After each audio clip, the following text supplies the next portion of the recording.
Hello everyone, welcome to Unacademy's YouTube channel. So I hope everyone can hear as well as see me, right? Just confirm that. Hope everyone can see as well as hear me, right?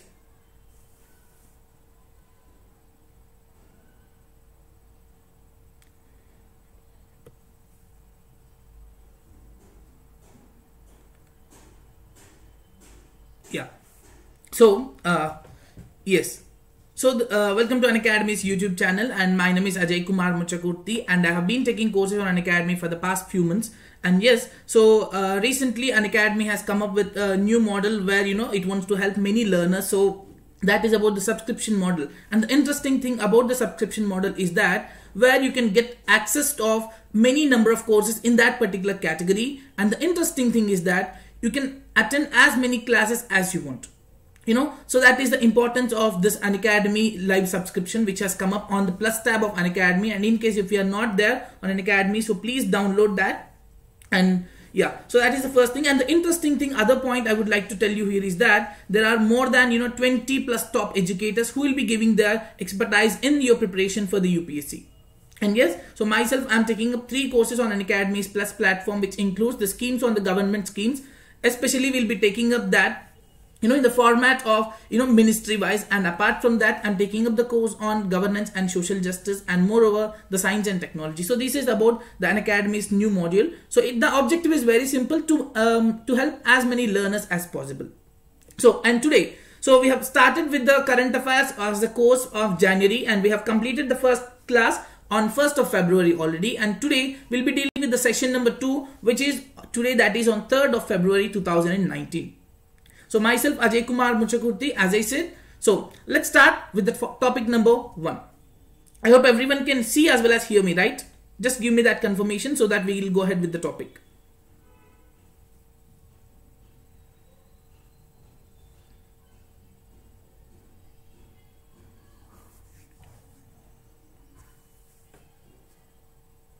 Yeah, okay. Thank you so much. Now, first and the foremost topic that we'll be discussing today is about the non-nuclear aggression agreement.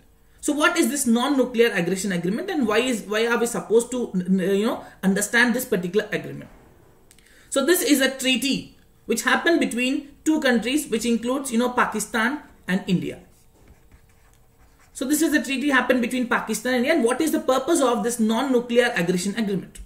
The thing is, both India as well as Pakistan has installed different kind of nuclear installations for nuclear power, so especially for the nuclear energy, right? So in case if any of issue happen, and if any of the country is issuing a waging a war on any of them, or any other country is waging a war against them, so we must be this, as per this agreement, we must not attack each other, especially at the nuclear installations, nor we must not assist any kind of foreign power to attack on each other's nuclear installations. That is the main component of this particular agreement. Okay, so this was signed in the year 1988. Technically it is in the year 1989. This is the last day of 1988. Okay, and this came into the force on 27th of January 1991. So what exactly we will do as part of this non-nuclear aggression agreement? Now, the thing is, when they say there will be exchange, so there will be when they say there will be no attack on the nuclear installations, they should know where the nuclear installations are, isn't it? So for that particular purpose, both these countries will exchange information about where the nuclear installations as well as facilities are present within India and Pakistan, and this will happen once in every year, that is on 1st of January. So on 1st of January, both the countries will exchange their nuclear installation details with the location.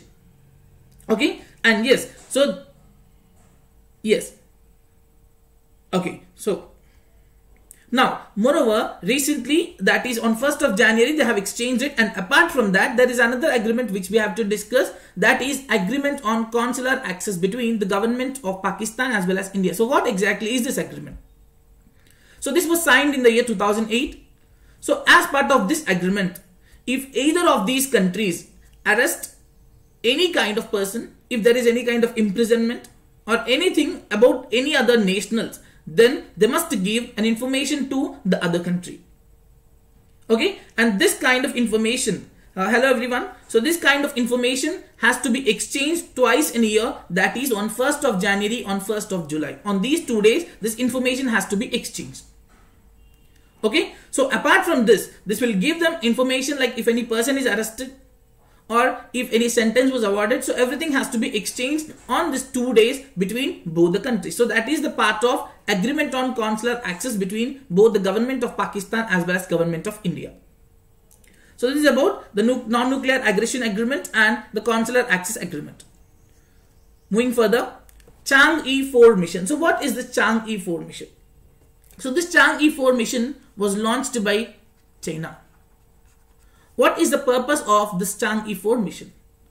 So often, whenever we see the moon, so from the earth, what happens is, we can see only the one side of the moon. Only we can see one side of the moon. And what is the reason? There is a phenomena called tidal locking. There is a phenomena called tidal locking. So as part of this tidal locking, what happens is we cannot see the other side of the moon. And why won't we see that? So generally, whenever the moon is orbiting the earth and its rotation period, both of these are same. For example, if it takes 28 days of the time to orbit the earth, so it takes a similar time to rotate. Now what happens? Only one side is always visible. So that is what that phenomena is called as tidal locking. And the similar phenomena can also be observed when you look towards, Pluto and Charon. So Pluto and Charon, the similar phenomena can be seen with respect to the tidal locking. So for the first time, till now, no one has ever been to the other far side. That is the other side which we had not seen. So no one has ever been to that particular side of the moon till now. But for the first time, a photograph has been taken up in the year 1959 by a mission called Luna 3 probe of Russia. We can say Soviet Union at that particular time. Okay. Now that was the first time. So where we have got some kind of photographs with respect to this far side of the moon. And when did someone has seen that with the naked eye? So that was done in the year 1968, where there was a mission called Apollo 8 of USA, through which the astronauts have seen that and flown around that particular area. But no one has ever, no astronaut or particularly no satellite has ever been went to that particular site. So through this Chang'e 4 mission, so why is this name called Chang'e? The logic behind the name Chang'e is that Chang'e is considered as moon goddess according to Chinese mythology.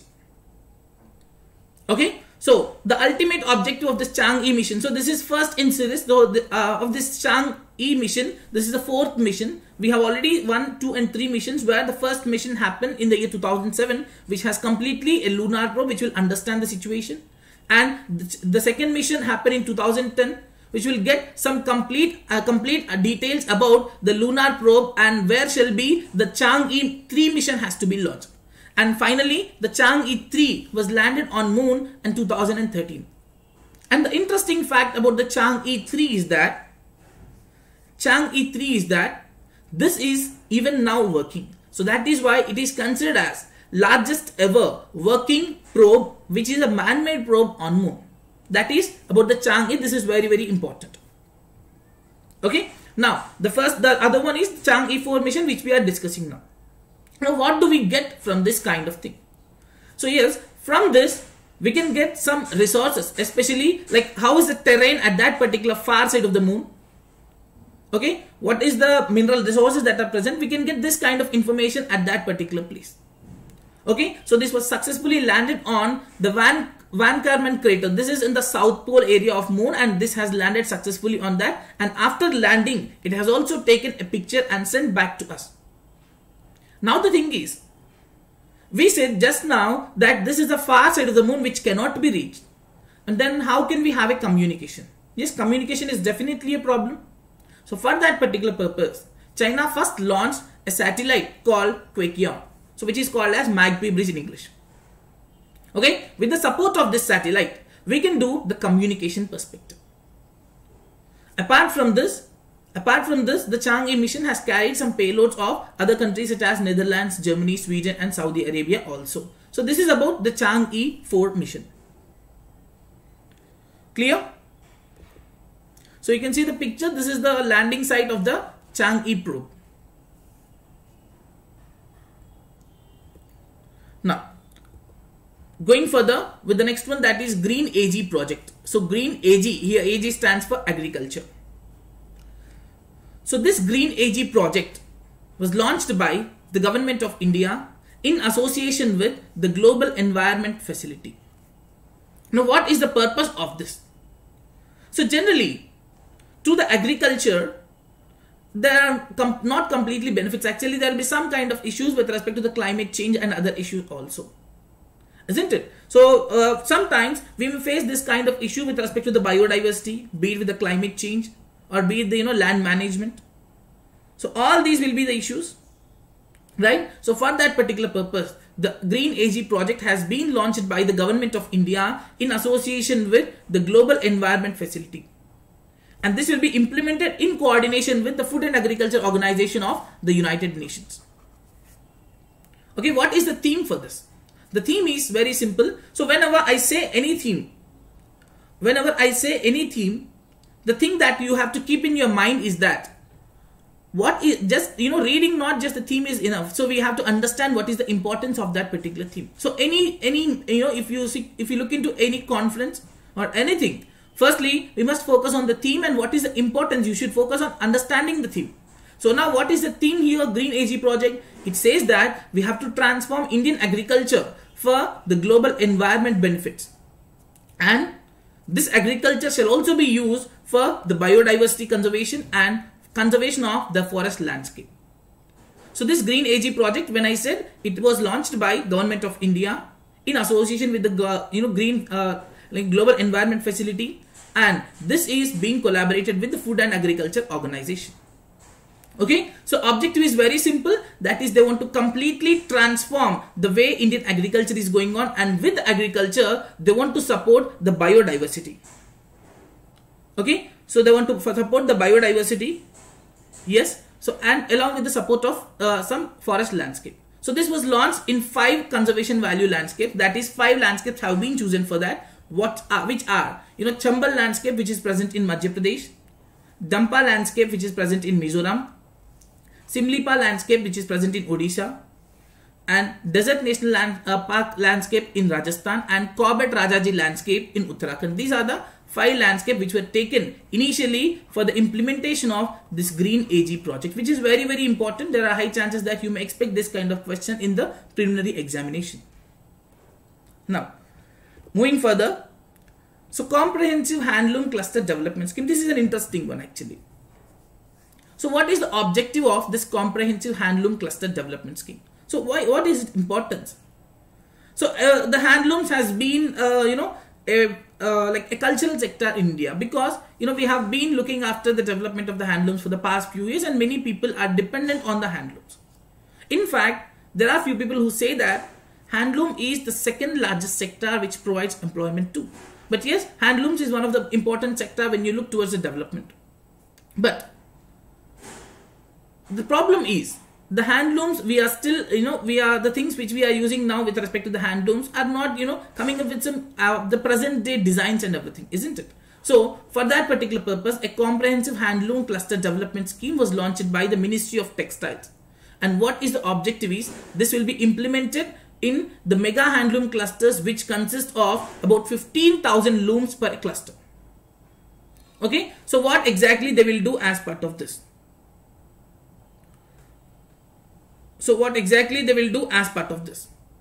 Okay, so as part of this, they will make this particular handloom weavers understand what is the importance of coming up with the new designs, and they will create a kind of competition with the present products by bringing up the new designs.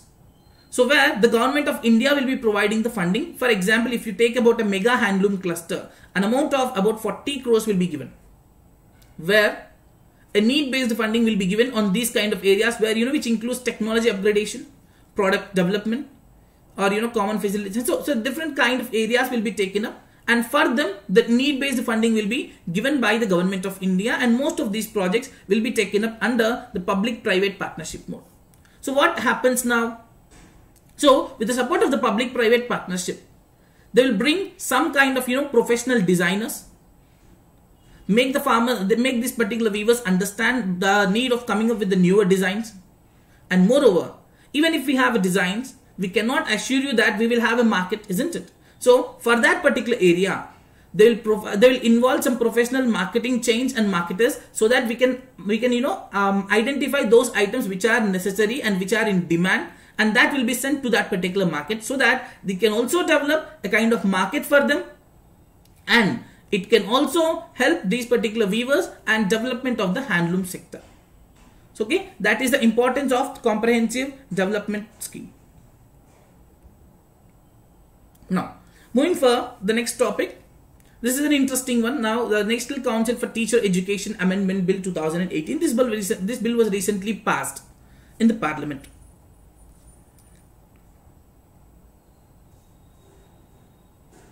Okay, now what exactly does it talks about? So what exactly happened is, there were as per the Ministry of Human Resources and Development, it has said that there are about 23 state central universities. At the same time, there are few colleges which were offering the B.Ed courses, that is nothing but the teacher education courses. But so that means of all the universities and colleges that are present in the country, there are about 23 which were conducting the courses without recognition by the National Council for Teacher Education. Now, if they conduct this kind of courses without the approval, without the recognition, what happens? For example, let's take a situation. If a person called A, he has done his undergraduation in some particular college, but the problem is, this college doesn't have a recognition by a university. Now what is the situation? Will the degree be valid? Okay, I'll go slow, no problem. Now, so what happens? Will the degree be valid? Definitely not. So something has to be done. Now, we cannot punish this particular college simply for doing this, because ultimately there are thousands of students who will lose their valuable time and their education. Okay, so about thousands of students have completed their undergraduate courses from these 23 colleges. Now what happens? Definitely the degrees will not be recognized anymore. So now, in order to understand this in a much better way, we must understand something about the National Council for Teacher Education Act, which was passed in the year 1993. So what it has done is, it has set up the National Council for Teacher Education, which formed in the year 1995. Okay, this National Council for Teacher Education was formed, where the objective of this is, it will recognize the colleges. It will recognize the colleges. It will, it will give them the guidelines what are to be followed for setting up any kind of courses, be it the courses or be it, any kind of colleges. So anything, it will lay down the guidelines for that. And moreover, it also look towards the norms that are being followed or not in the teacher education. So it means very clear that it is a kind of regulator when you look towards the teacher education. Now, just now we have seen there are few 23 colleges and universities which are unrecognized, but they have provided them. Now definitely the lives of these particular people are at stake. So for that particular purpose, government has passed an amendment bill which stated that those colleges which have offered the teacher education after the establishment of NCTE, that is after 1995 till the academic year of 2017-18. So whatever the courses, whatever the institutes that were offered the education, so all these will be considered as recognized in this particular time only. Only during this particular time they will be considered as recognized, because we don't want thousands of people to lose their time and education. So government has come up with this to rescue about thousands of children. And moreover, if there is any new course started in these institutions, which is similarly from 1995 to 2017-18, they will also be considered as recognized courses. Okay, this is about the National Council for Teacher Education Amendment Bill which was passed. Now, the most important one when you talk about this is very, very important. We have a policy called no detention policy. So what is this? So Right of Children to Free and Compulsory Education Bill 2018, which was passed by the Parliament. I think everyone knows about the Right to Education Act, which was present earlier. This is nothing but a right of children for free and compulsory education. That is the bill actually. Okay. So now what exactly happened? So generally, yeah. So generally what happens is, when you look towards some kind of schools. Now, for example, let's forget about the schools. Let's see, there are about, 5 children in a school or in a class. So these persons, they are doing their education, and at the end of year, there will be some examination. Okay. Now, if the government says, generally what happens is, generally those who are passing in this particular examination, so they will be promoted. In general, that will be the process. That has to be the process too. Now, there was a policy called no detention policy. Now, as per the no detention policy, what it says is that irrespective whether the child has passed the examination or not, that is not a concern, but he has to be promoted to the next further class. Okay, he has to promote the next further class. Now what happens? Now, however he is getting promoted to the next class, will the children read? No. And the teachers teach well? No. Now what is the benefit to that? Ultimately, that will result in one thing. You know what is that? That is, the quality of education will come down. The quality of that particular standard will come down. So in order to put an end to this, the government has passed the Right of Children to Free and Compulsory Education Amendment Bill, where this no detention policy has completely been abolished. And according to the center, they have done that. And moreover, it has said that it is up to the states whether they want to implement that or not. But as per the bill, it states that there will be an examination conducted in 5th standard as well as in the 8th standard at the end of academic year. And if they fail, within 2 months, there will be a kind of, re-examination. They must pass that. Okay? They must pass that so that they have to be promoted. So that is the implementation of a no detention policy. Now, it is left to the states whether to implement that or not, as I said. Okay? And they made it very important point here. So generally, now what happens if the children fail and, made to go out of the school, that cannot be done again, because it said it very clearly.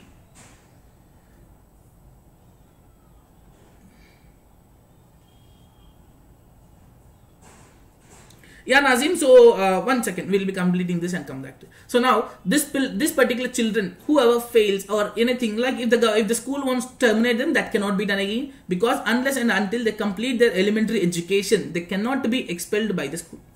Yes, so Nazim, when you come to your point, yes, so those degrees will be of no use. So for that particular purpose, the government has passed the bill, which makes that, those people who have studied in the unrecognized institutes between 1995 to 2017-18, those degrees will be considered as recognized now. That is the main reason for the bill.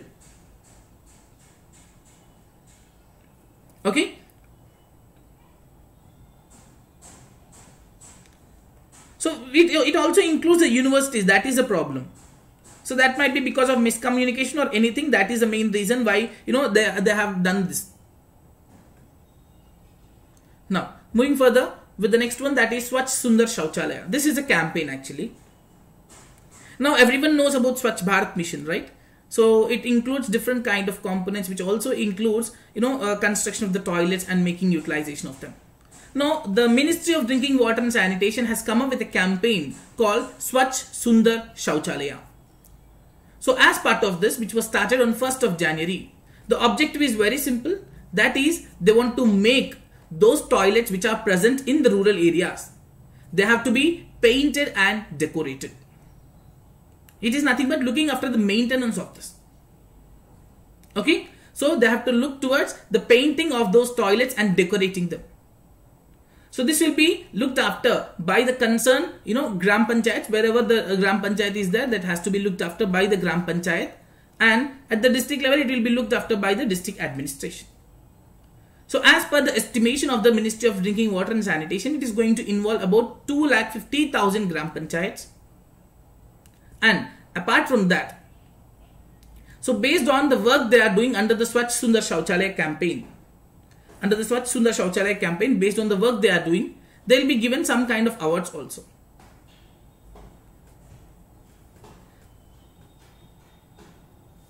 It doesn't mean that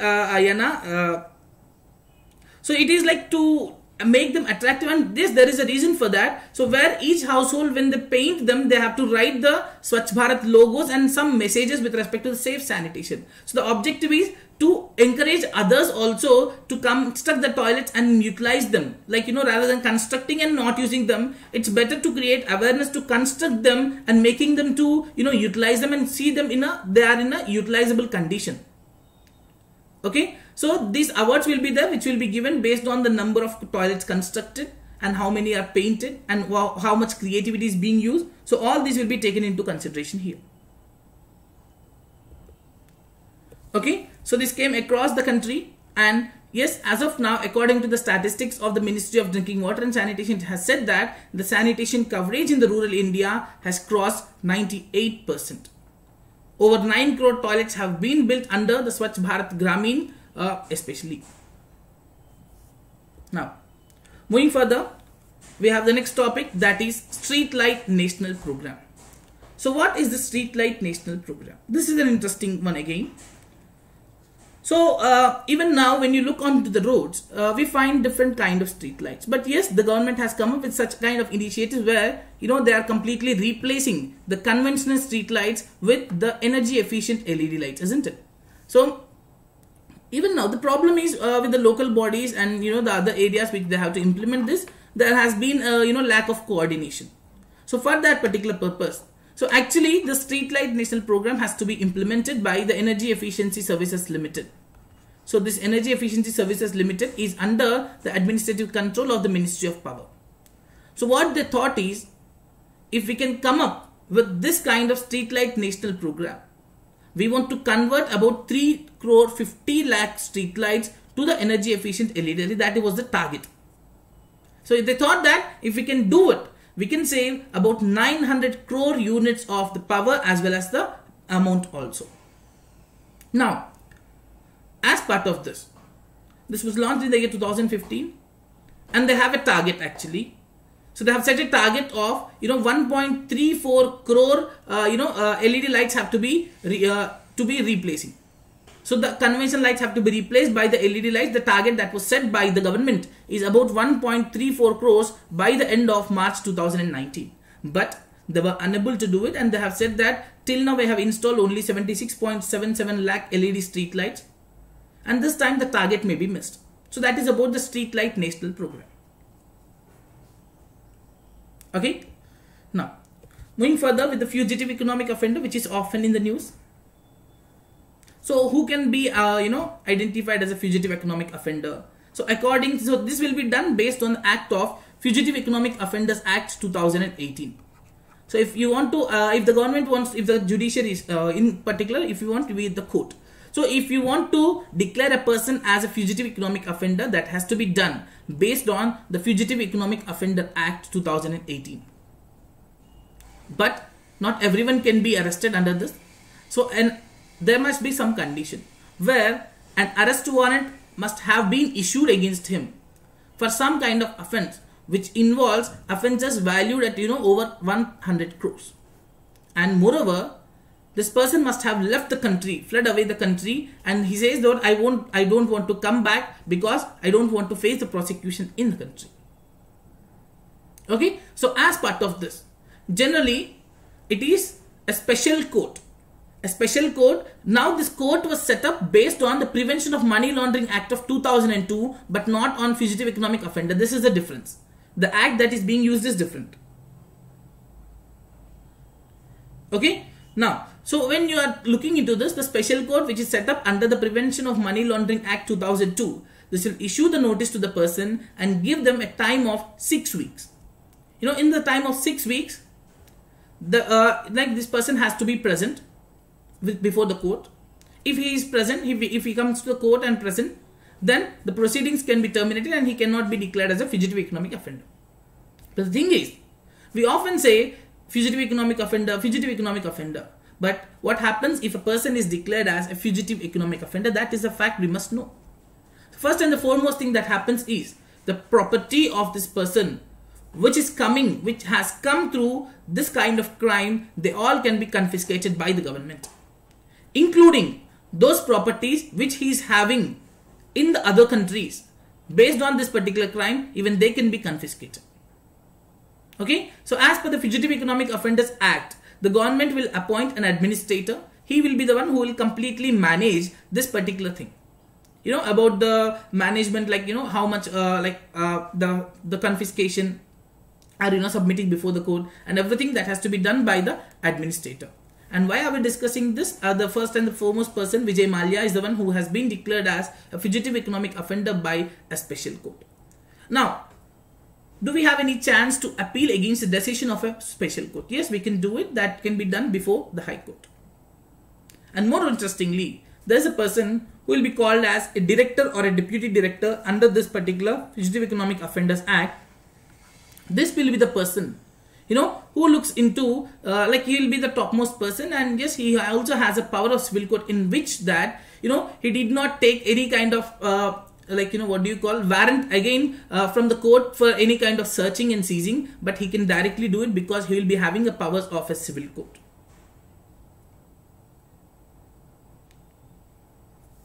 Okay.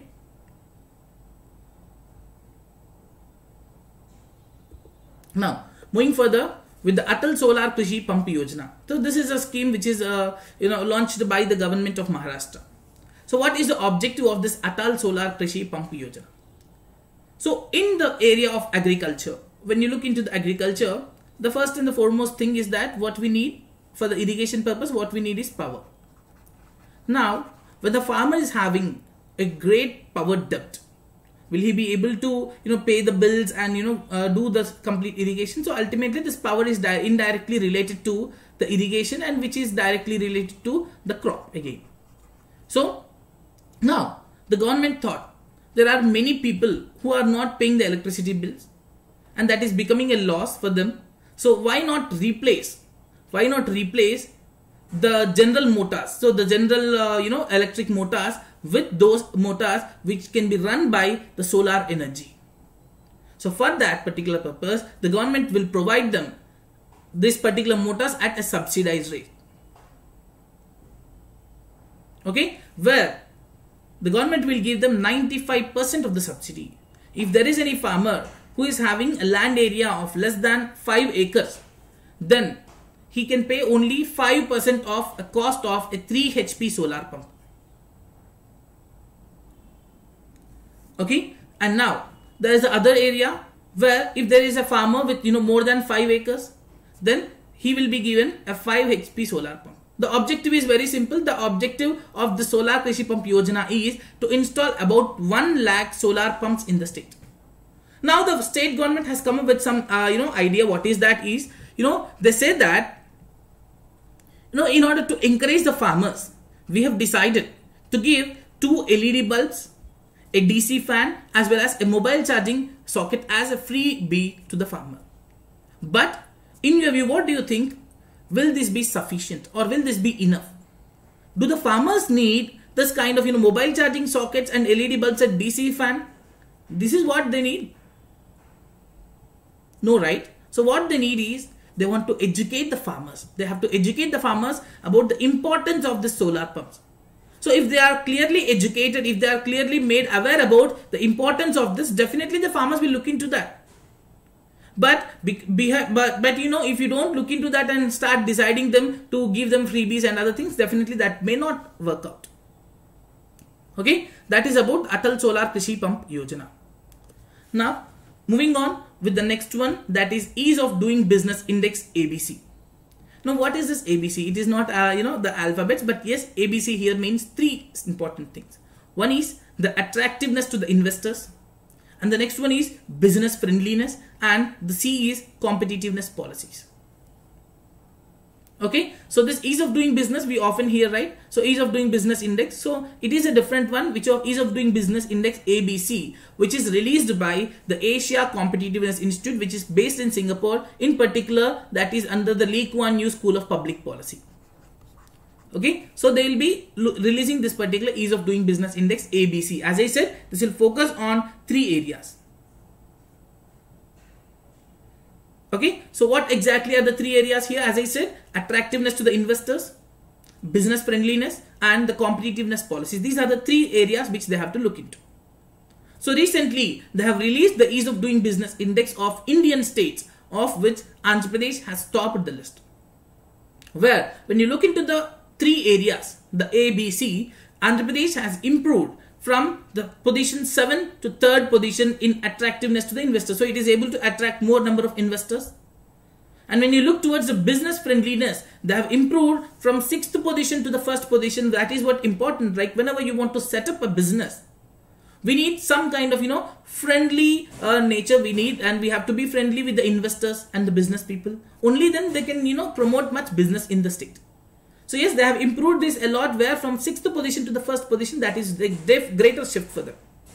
And now, coming to the competitiveness policies, yes, in the India, for example, what happens is, when we have 29 states.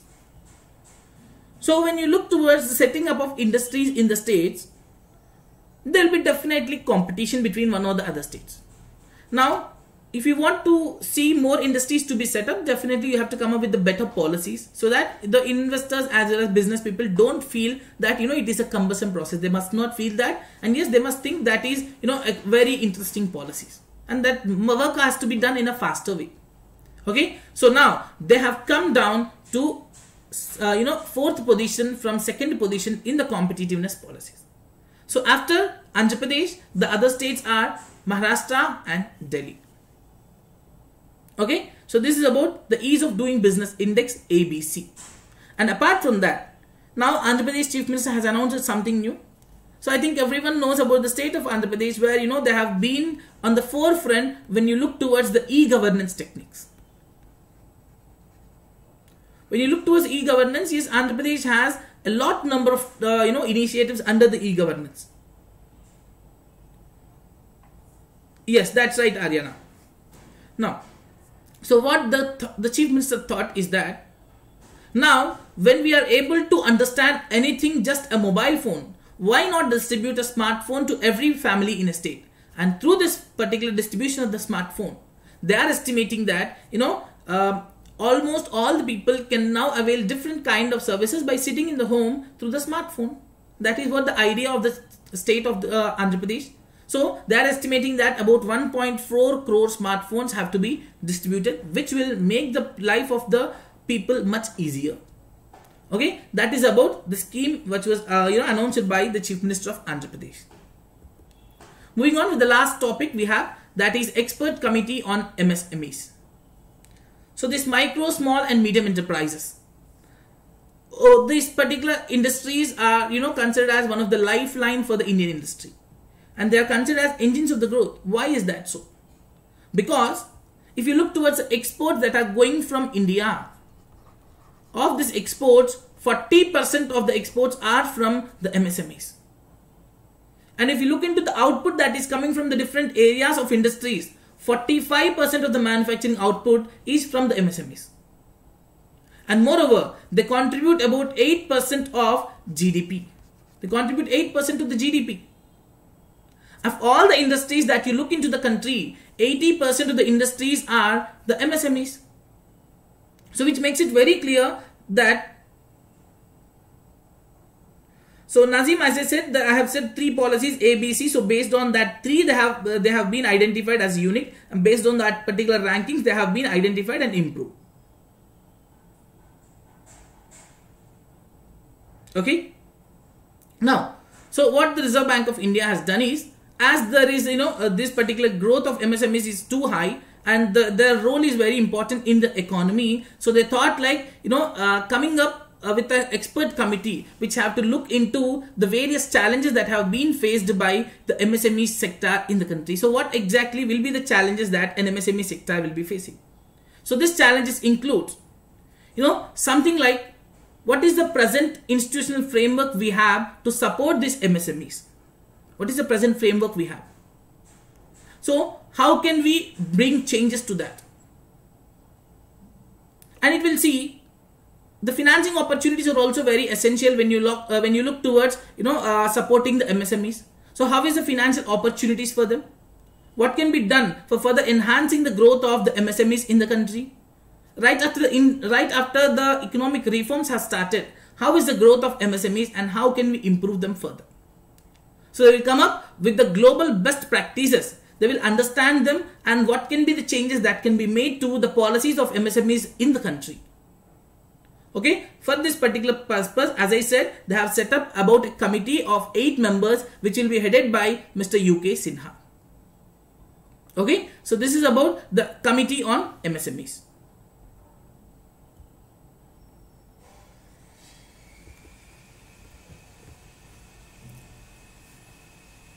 Okay, so that's all for today, and these are the various other courses, and do check the Plus subscription, which is very beneficial for the UPSC aspirants, because you can have multiple courses at a best place, and you can have access to different kind of courses. So we suggest you take a subscription for 6 months or 12 months, because most of the courses will be running for more than one month, so that will be beneficial for the aspirants. So that is the main reason for that. Okay, so thank you so much for joining me, and we'll be back again on 5th of February. So bye bye.